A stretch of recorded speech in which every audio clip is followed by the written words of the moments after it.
আপনারা তো আমাদের মৌলভীবাজার আটকায় ফেলতেছেন। আমাদের আমরা মনে হচ্ছে ওইদিকে ভারত মনে হয়। না ওইদিকে কি ভারত নাকি? সিকিউরিটি থ্রেট আছে। আর আপনারা যদি মামলার জন্য যান, ওই যে এসপি হবিগঞ্জ স্যার ওই যে সামনে আছে, বেশি দূরে না। ফোন করলে উনি ওনার টিম নিয়ে আপনাদেরকে নিয়ে যাবেন।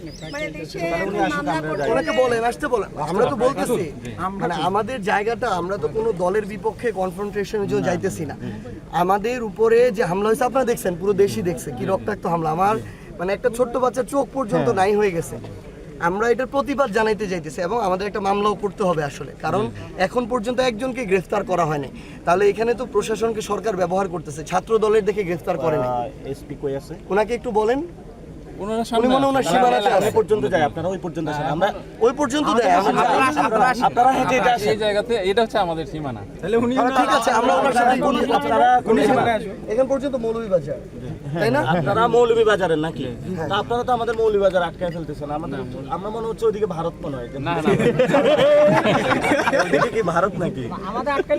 না না ভাই, আমরা 144 তো পৌরসভায় দেয়া, ওইখানে পৌরসভার সীমানায় যদি আমাদের আটকায়, ওইটা লজিক্যাল। আমরা তাদের সাথে তখন কথা বলবো, আমরা যেভাবে শেষ করবো। কিন্তু ওই পর্যন্ত যাইতে দিতে হবে তো।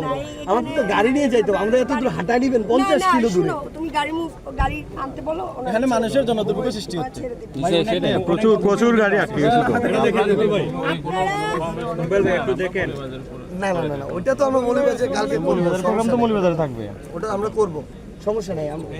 আমাদের যেতে হবে, আসেন আপনারা একটু হেল্প করেন আমাদের। দেখেন আমরা শুধুমাত্র চাই না আপনাদের সামনে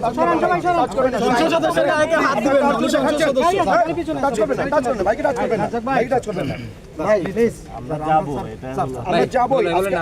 ভাই আমাকে এখানে কোনো আইন নেই যে আটকাতে পারবে।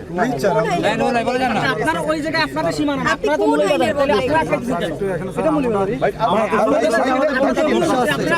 আপনারা যদি প্রতিবাদটাও করতে চান, আস্তে আস্তে আমরা কথা বলবো ভাই।